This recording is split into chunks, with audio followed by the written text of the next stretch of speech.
Bonjour à tous. Aujourd'hui, je rends hommage à quelqu'un dont on a appris la disparition il y a très peu de temps. Donc à savoir le mythique, le légendaire acteur de films hongkongais, de films de kung-fu, Jimmy Wang Yu, voilà, qui nous a quittés. Voilà, donc c'est un peu pour moi l'occasion de revenir brièvement sur sa carrière et de lui rendre un petit hommage. Il y a pas si longtemps, j'avais parlé de...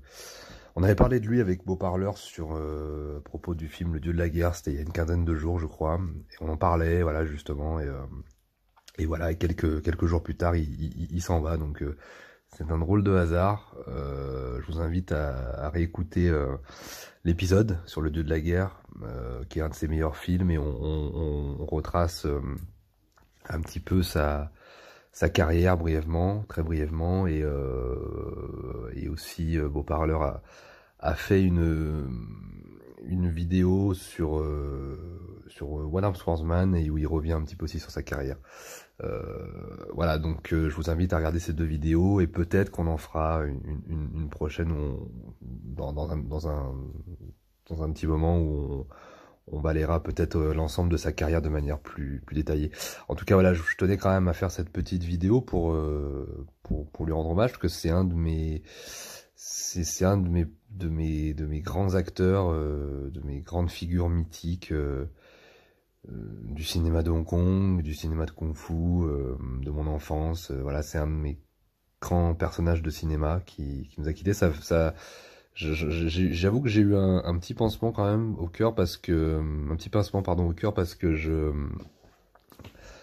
voilà, j'en bafouille un peu. C'est vrai que j'étais un peu ému parce que c'est quand même une partie de mon enfance qui s'en va. C'était finalement la figure la star de films d'arts martiaux qui se situait pour moi entre Kwanta King pour les années 50 et Bruce Lee pour les années 70. Wong Yu, c'était clairement l'incarnation du chevalier chinois des films de Chang Cheh des années 60. Il a tourné une ribambelle de très bons films. Euh, Magnificent Trio, évidemment le One Arm Swordsman, Sabre Manchot contre Zatoichi, et il a aussi, c'est lui qui avant Bruce Lee a réinventé le genre du film d'arts martiaux puisqu'il a réintroduit le combat à main nue dans un gros film de kung-fu au début des années 70 qui s'appelle The Chinese Boxer. Euh, je me souviens plus du titre français, mais c'était un des premiers films en fait qui reprenait, voilà, qui relançait la figure de pied-point dans les films d'arts martiaux, vu que c'était plutôt la mode avant des films de sabre et des wuxia-pian, il a réactualisé le kung-fu pian en fait, et avant Bruce Lee. C'est une chose que peu de gens savent, mais c'est un peu lui en fait qui a redynamisé le genre, qui a remis ça au goût du jour, avec évidemment toujours ce qui était un petit peu les thèmes qui lui tenaient à cœur. Il incarnait toujours des personnages virils, patriotes, voilà, limite, enfin même à la limite du nationalisme, et, euh, et avec vraiment cette idée d'incarner un Chinois fort, qui prend un peu sa revanche sur le monde, sur les, sur les Occidentaux, sur les Japonais, sur tous les gens qui les ont martyrisés au siècle d'avant. Et voilà, bon, Jimmy Wang c'était un petit peu ça, c'était l'incarnation de la virilité chinoise sur grand écran. Et c'est ce qui faisait sa marque de fabrique jusqu'à épuisement du genre, puisqu'en fait, bon après il est passé à la réalisation après les grands chefs-d'œuvre qui étaient les One Arm Swordsman, il a réalisé le Chinese Boxer, et je crois que ça s'appelait La Vengeance du Tigre en français, et je crois que c'était ça. Et il a tourné le mythique, le boxeur manchot, puisque après le sabre manchot qu'il a tourné pour la Shaw Brothers, euh, il est passé à la Golden Harvest, c'est là où il a fait donc le boxeur manchot. Et voilà, il a fait aussi puis ensuite il a voilà, Il a continué un petit peu dans le film d'exploitation. Il a fait des films d'exploitation assez mythiques, comme la suite du boxeur manchot qui s'appelle Le bras armé de Wang Yu contre la guillotine volante. Nanar absolument mythique, film d'exploitation absolument mythique pour les fans du genre. Il a fait la suite de Chinese Boxer. Il a beaucoup tourné à Taïwan en fait après. Il est passé donc de Hong Kong pour la Shaw Brothers et ensuite la Golden Harvest. Puis il est allé produire des films à Taïwan. C'est là qu'il a produit, je crois, le Dieu de la guerre. Mais le Dieu de la guerre était aussi produit par Golden Harvest. Mais voilà, il a continué sa carrière à Taïwan. Il faut savoir que c'était un acteur euh, qui est né en Chine. Dont je crois les parents ont fui le régime communiste et qui se sont réfugiés à Taïwan. Donc il a grandi à Taïwan et finalement il a fait sa carrière la plus glorifique, voilà, à Hong Kong avec ses meilleurs films. Et ensuite, voilà, il est passé à la Golden Harvest et ensuite il est retourné à Taïwan. Et d'ailleurs, je crois que c'est là qu'il a fini ses jours. Moi, la première fois que je l'avais vu, d'ailleurs, c'était dans un film taïwanais, puisque j'étais à la base, moi, dans ma découverte du cinéma de Hong Kong, fan de Jackie Chan. Et moi, la première fois que j'ai vu Wang Yu, c'était dans le film Island of Fire. Donc film de prison qui pompe en fait beaucoup de films, mais en particulier qui surfe un peu, je crois, sur le succès de Prison on Fire. On retrouve Tony Leung, Jackie Chan, Sammo Hung, Andy Lau dans le même film, avec une espèce de baroud d'honneur à la John Woo à la fin, mais c'est un film de prison globalement où toutes ces stars se rencontrent et font des espèces de caméos de luxe, des seconds rôles de luxe. Et il y a donc Jimmy Wang Yu qui joue dans le film et qui supervise et qui produit le film. Et moi, c'est la première fois que je le voyais. Il joue une espèce de taulard, patriarche taulard, voilà, le chef de la tôle, le chef des taulards, avec un peu gros, avec des grosses lunettes, donc il a l'air un peu intello, et à la fois il a un tatouage de mafieux, donc il est hyper charismatique, et tu sens, même si je connaissais pas déjà cet acteur à l'époque, je sentais qu'il y avait du charisme, et je sentais qu'il le mettait en avant, et que c'était un personnage important pour le cinéma chinois. Donc à l'époque, je savais pas vraiment, j'avais pas vu tous ses films, mais je voyais un peu ce qu'il incarnait avant d'avoir vu ses films. Et ensuite, j'ai découvert La Mission Fantastique, dans lequel il interprète un personnage complètement absurde, avec Jackie Chan. Et ensuite, bah, évidemment, j'ai vu les grands chefs-d'œuvre, les grands classiques, Le Dieu de la guerre, qui est sorti chez HK Vidéo à l'époque, qui est ressorti en DVD, puis Le Boxeur Manchot, puis Le Sabre Manchot, donc qui est sorti chez Wildside. Ils ont sorti les sabres manchots, donc Un seul bras les tue à tous et Le bras de la vengeance. Puis ensuite j'ai vu Zatoichi contre le sabre manchot qui est épique, et puis toute une série de films d'exploitation qu'il a fait à Hong Kong, des films comme L'homme de Hong Kong avec Sammo, qui est tourné en Australie, qui est une espèce de film d'aventure, kung-fu, espionnage absolument mythique. C'est un de mes films préférés de lui, où vraiment il incarne vraiment la virilité, le badass à l'asiatique. C'est vraiment une sorte de Charles Bronson ou de Clint Eastwood asiatique, mais à la limite, on est vraiment entre le pathétique et le mythique. Et il y a voilà, c'était pas un grand combattant à la base, hein, c'était quelqu'un qui savait pas spécifiquement qui pratiquait pas spécifiquement les arts martiaux. C'était un athlète, il pratiquait notamment la natation, mais c'était un athlète, un gymnaste, je crois.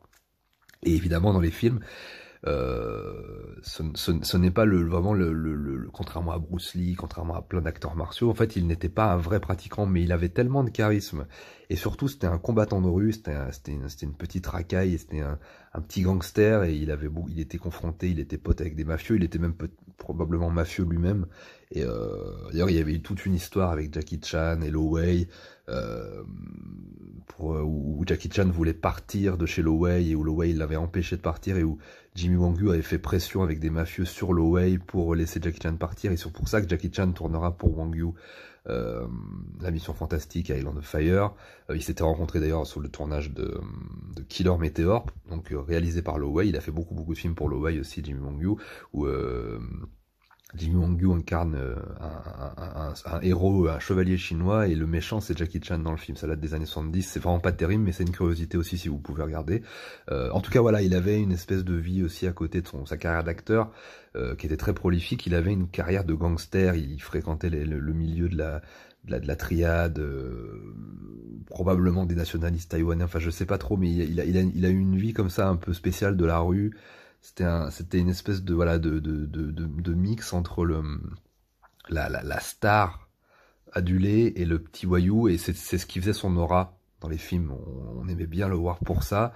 C'était d'ailleurs très rare que ce genre d'acteur, parce que généralement la figure des arts martiaux représente très souvent la figure chinoise du confucéenne, voilà, morale, etc. Donc là il y a quand même de ça, ce sont des personnages moraux, des héros, mais c'est un peu aussi il a aussi cette espèce d'anti-héros, et des héros aussi un peu blessés, voilà. Et on sentait que quand il combattait, c'était un petit peu, voilà, c'était un petit peu destroy. Il avait pas un jeu de jambes extraordinaire, il avait pas des coups de pied extraordinaires, c'était un peu laid la manière de combattre, mais il y avait une telle énergie, une telle rage et un tel réalisme par rapport à ce qu'il vivait dans les combats de rue que c'était retranscrit à l'écran. Et voilà. Et après, il a fait tout un tas de films. Dans les années 70, plein de films d'exploitation, Un homme nommé Tigre. Après, les titres français, il faut savoir qu'en France, il y a une multitude de films qui sont sortis de lui et que ça s'appelle Wang Yu quelque chose. Il y a eu au moins une vingtaine de films, je crois, où Wang Yu se déchaîne, Miss Karaté, Wang Yu contre-attaque, Wang Yu l'invincible. Vraiment, il était tellement populaire, et même c'était vraiment pendant la période Bruce Lee, c'était un peu en même temps. Il était connu, les gens, là, voilà, les films, un peu comme à l'époque du western italien pour Django. Il y avait plein de films qui s'appelaient... Voilà, Django, c'était un personnage qui revenait dans les titres, sauf que là, bah, c'était le nom de l'acteur qui se mélangeait au nom du personnage. Et après, plus tard, il y aura évidemment... il y a eu plein... C'était très courant à l'époque. Hein. Ça a été courant pour Jackie Chan, ça a été courant pour tous les faux Bruce Lee aussi. Voilà, avec des titres avec Bruce Lee dedans. Voilà, bah, il y avait Wang Yu. Alors, vous pouvez vous amuser sur Internet à retrouver les affiches. Les affiches françaises des films de Wang Yu, c'est plutôt pas mal. Le bras armé de Wang Yu contre la guillotine volante. Voilà, c'était vraiment l'incarnation de ce héros populaire chinois des petits cinémas un peu crades.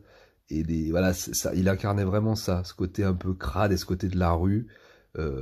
Plus que Bruce Lee, parce que Bruce Lee incarnait un peu ça aussi, mais il était plus élégant, plus svelte, plus souple. Il avait le côté patriotique, le côté revanchard de la Chine, le côté voyou, il l'avait, mais c'était quand même plus un mec plus beau gosse, plus affiné, c'était un danseur, c'était autre chose.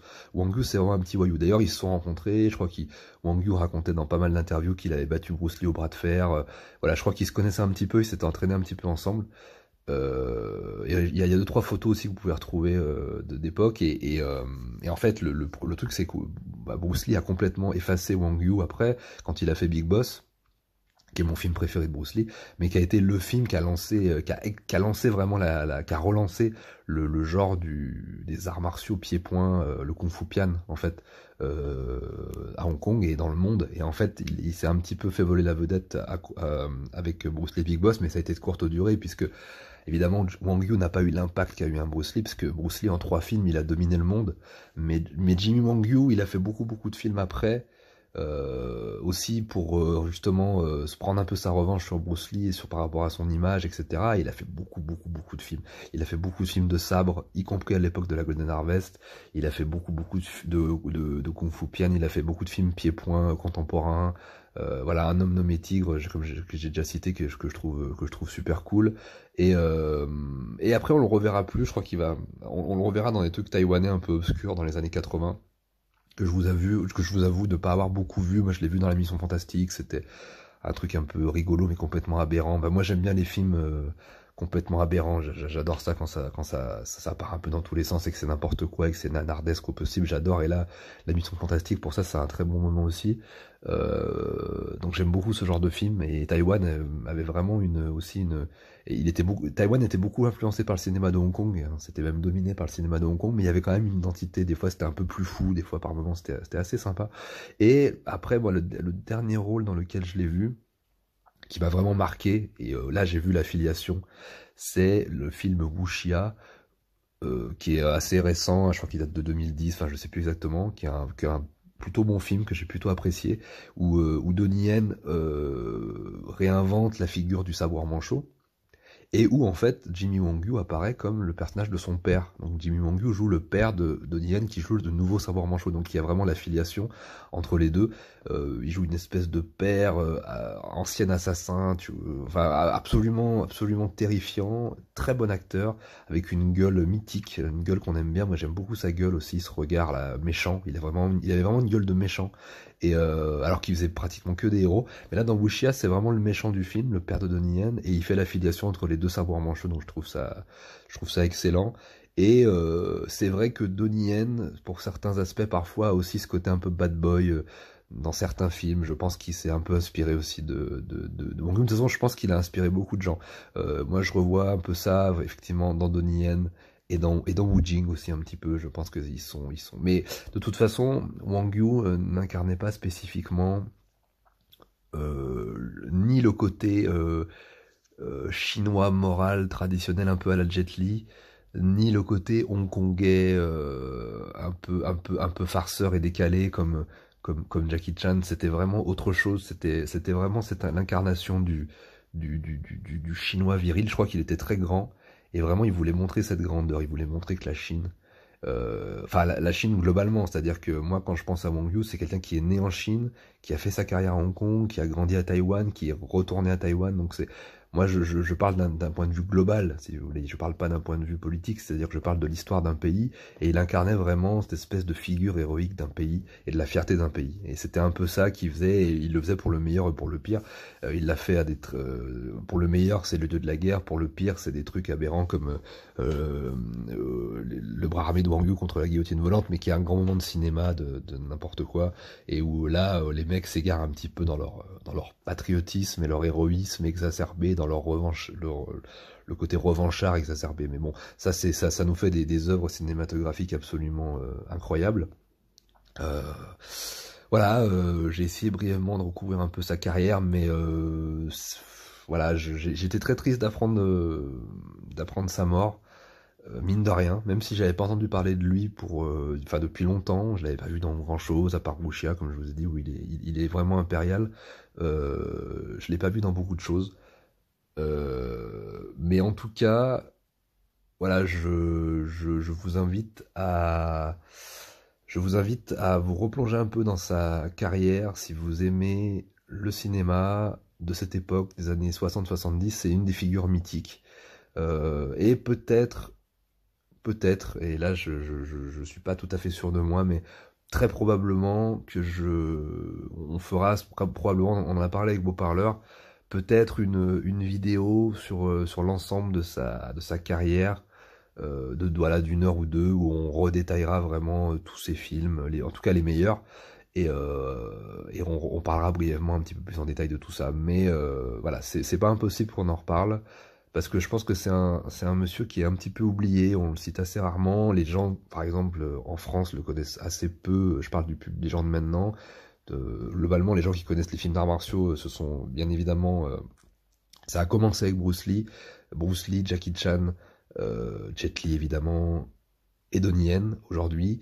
Wu Jing, finalement, ils le connaissent un peu moins parce que maintenant il est totalement retourné en Chine, dans la terre-mer. Mais avant Bruce Lee, il y avait Wang Yu.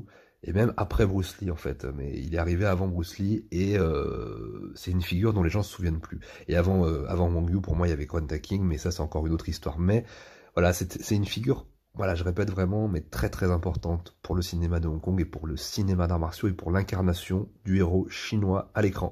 Et c'est un de mes grands personnages de cinéma qui disparaît aujourd'hui. Voilà, donc on lui rendra probablement hommage dans une autre émission. En tout cas, merci de m'avoir écouté pour ce petit hommage à Wang Yu, Jimmy Wang Yu, le badass asiatique par excellence. Voilà, je vous embrasse, je vous dis à bientôt.